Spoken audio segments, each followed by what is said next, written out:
जीव स्वयं नित्य निरंतर कर्मों के जाल को रच रहा है और अपने आप को बांध रहा है। आपको मुक्त होना है, बंधना नहीं है। जीव का जन्म कर्मों के अनुबंध से होता है, कर्मों के बंधन से होता है, और उसको अपना ऋण चुकाना होता है। कर्मानुबंध ये बहुत सूक्ष्म विषय है।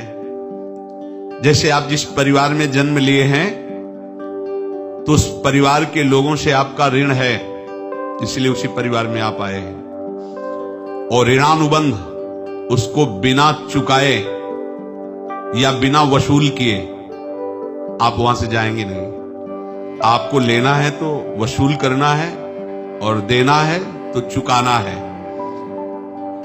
ये पूर्व के जन्मों से निश्चित किया गया है। जैसे किसी के यहां पुत्र हुआ, जन्म से ही पैसा खर्चा शुरू हुआ, बड़ा हुआ तो उद्दंडता के द्वारा मार पूरे परिवार को क्लेश पर क्लेश देता चला जा रहा है। ये तुम्हारे कर्म का फल है। या ऐसे शक्तिहीन बुद्धिहीन ऐसे पागल है, पूरे जीवन सेवा करो, तुमसे अपना हिसाब चुकाने के लिए वो आया है। अब परिवार के जो सदस्य जुड़े आके और पत्नी आते ही पूरी हृदय में आनंद, परिवार में आनंद, और जीवन भर वो आनंद ही सुख देने के लिए उसका जन्म हुआ। वो अपना ऋणानुबंध मुक्त, और आते ही भयंकर क्लेश खड़ा कर दिया, बीच में दीवाल और झगड़ा वैसा, फिर अतरे दिन मारपीट शुरू, कलह अशांति, पूरा जीवन नरक हिसाब करने आए।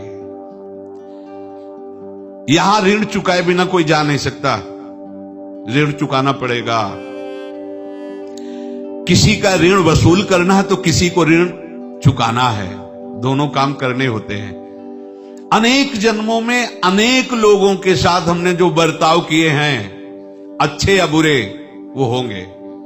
अब किसी आदमी को हम जानते नहीं, अचानक मिला, अचानक टक्कर लगा और मार पीट गाली गुप्ता सब कर दिया, चुपचाप सह लो। क्यों?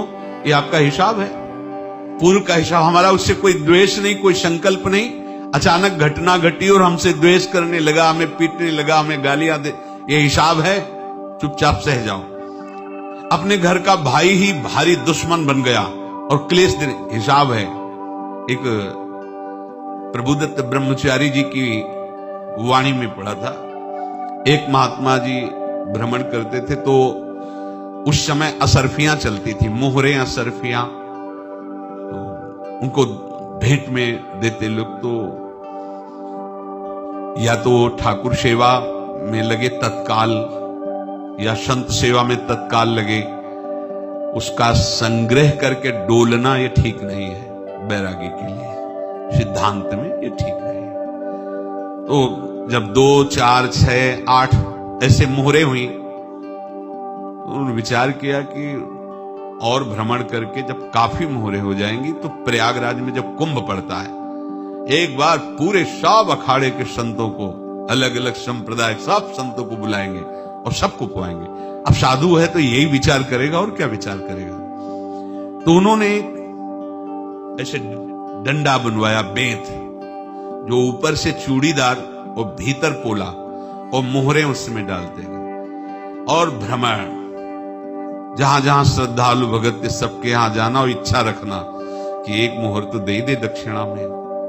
कामना कोई भी हो वो बांधती ही है, ध्यान रखना। इसीलिए प्रभु जो चाहे वो करे, अपनी चाह नहीं रखनी चाहिए, अपनी चाह प्रभु की चाह में मिला देनी चाहिए। धीरे धीरे वो छड़ी भर गई। भ्रमण करने वाले महात्मा चूड़ी लगाई, इंतजार करते रहे। जब प्रयाग का कुंभ पड़ा तो चले। तो रास्ते में एक गांव में पूछा जाता है, जैसे कहीं रुको कि कोई श्रद्धालु ऐसा है जो संत सेवी है। तो कुछ लोगों ने बताया, हाँ एक परिवार है, बहुत संत सेवी है और आपको मिलाते हैं उनसे। आइए महाराज, घर में रुका, खूब अच्छा हलवा पूड़ी पवाया, और जो घर के मालिक थे चरण दबाए। चरण दबाते दबाते उनकी दृष्टि पड़ी उस डंडे पे, इतना मोटा और ऊपर से कुछ चूड़ी सी भी नजर आ रही, इस डंडे में तो कोई रहस्य है ही है। अब महात्मा जी को खवा पिला के सुला दिया। महात्मा जी जब सो गए तो पत्नी से धीरे से कहा, वो डंडा लाओ बाबा जी का डंडा। और वो चूड़ीदार जो ही खोला पलटाया तो सैकड़ों मोहरे। ऐसे संत रोज पधारे भगवान, तुम आनंद हो जाए फिर क्या। पत्नी से कहा, नाप के कंकड़ लाओ। वो तो महात्मा जी तो खाए खीर पूड़ी, आराम से सो रहे। रात में पूरी प्लानिंग करके उसमें कंकड़ भर के चूड़ी लगाकर सिराने रख दिया, सारी मोहरें हटा ली। महात्मा जी आराम से छड़ी उठाए तो वजन पक्का। वैसे बड़े लोग चतुर होते हैं, पर ये नहीं जानते कि कर्म कितना भयानक होता है। और उनकी कोई संतान नहीं थी, पर धन में इतना प्रेम उनको था। बहुत सावधान। साधु महात्माओं के पास जो अर्थ है, गृहस्थी अगर आता वहीं से है, पर अगर उसको जोर जबरदस्ती या किसी छल कपट से, तो वो उसका विनाश ही करता है। आज तक का प्रमाण है। अब उनको ये भाव पता नहीं होगा, या पता होगा तो लोभ के कारण वो उसको मान नहीं पाए होंगे।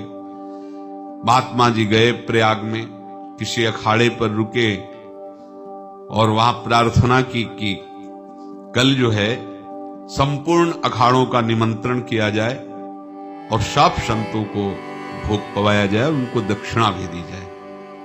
महंत ने सोचा कि बहुत बड़ा है तो उत्सव है, क्योंकि प्रयाग में कितने हजारों संत महात्मा सब। उनका महाराज बोरों इसमें चीनी और टीनों घी लगेगा, सब व्यवस्था। बोले आप मंगाइए, एक एक हिसाब हम करेंगे, हमारे पास सब व्यवस्था है। बोले कुछ तो पहले दे दो, वो इकट्ठे देंगे हम। उनको था कि अगर हम छड़ी खोला और दो चार मोहरे दी, किसी को पता लग गया तो गड़बड़ हो सकती। बोले हम भंडारे के समय आखिरी में सब कुछ आपको दे देंगे। ठीक है। वो अपने पास से पैसे लगाकर खूब जितना सामग्री सब लाए, लाखों की, और सब संतों को निमंत्रण कर दिया। संत जन निमंत्रित हो गए, भंडारा बन रहा है। तब वहां के महंत है, उनका देखो भंडारा भी बन रहा है, संतों को निमंत्रण। अब आप अर्थ की व्यवस्था कीजिए, क्योंकि इतनी बड़ी हमारी सामर्थ्य नहीं थी जितना हमने किसी तरह हमने व्यवस्था की। अब मुझे अर्थ चाहिए, तभी आगे की व्यवस्था बढ़ेगी। संतों को दक्षिणा देंगे और जिनसे अर्थ लिया उनको दे। देखो रसोई बन गई है सब। उनका छत में विश्वास नहीं तो यार चूड़ी खोली। उनको तो था ना कि मोहरे हैं कंकड़। तो जैसे कितना उनको सदमा लगा होगा। हजारों संतों का निमंत्रण, रसोई बन, संत हो के छल कपट। तो उनका महाराज आपने तो हमारा नाश कर दिया, जो महंत थे। अब बताओ रसोई बन गई, संत निमंत्रित हो गए, और आप ये कंकड़ दिखा रहे हैं हमको। आपने तो हमें बर्बाद कर दिया। हमारी इतनी सामर्थ्य नहीं थी, आप पहले बता देते। संत होकर ऐसा छल कपट। अब वो बोले तो क्या बोले, क्योंकि उनको पता था कि मोहरे हैं इसमें। अंदर से उनका चिंतन गया उसी सेठ के पास। अच्छा ऐसा धोखा हमारे साथ किया, भोगोगे तुम। ये जो निकलता है ना भोगोगे, ये अकाट्य होता है। क्योंकि किसी का भी हृदय, मान लो किसी भी जीव जंतु को आप कष्ट दें और उसका हृदय आह भर जाए, तो वो आह वज्र की लेख तुम्हें भोगना पड़ेगा। वो देखो भीष्म जी को भोगना पड़ रहा है। सांप को ऐसे धनुष की नोक से उठाया और बंबूल के कांटों के ऊपर फेंक दिया। कई दिन तक शेदा हुआ, वो आह भर करके मरा। तो आपको 6 महीने बाणों की सैया पर आह किसी की ना लेना जिंदगी में। कोई ऐसा कोई आह भर करके कह दिया तुम समर्थ हो, हम तो कुछ कर नहीं सकते। और अंदर से दुखी, फिर तुम्हारी सामर्थ्य काम नहीं करेगी, मिट्टी में मिला देगी। फिर ये तो संत थे, और भगवत आराधना के लिए, संत आराधना के लिए ही ऐसा किए हुए थे।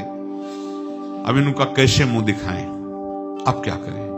सुबह संत जन आएंगे, सबके बीच में हमारी की देखो इन्होंने, अब क्या करें। गए और संगम में जाके छलांग लगाई, अपने प्राण त्याग दिए।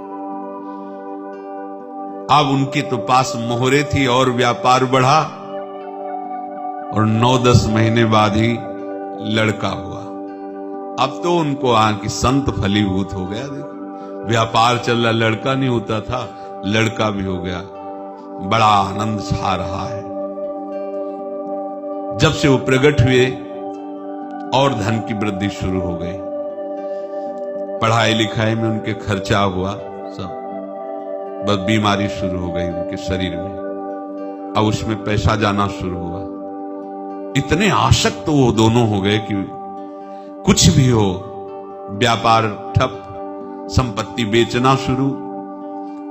तो उन्होंने कहा कि बेटा मैं क्या कर सकता हूं तुम्हारे लिए?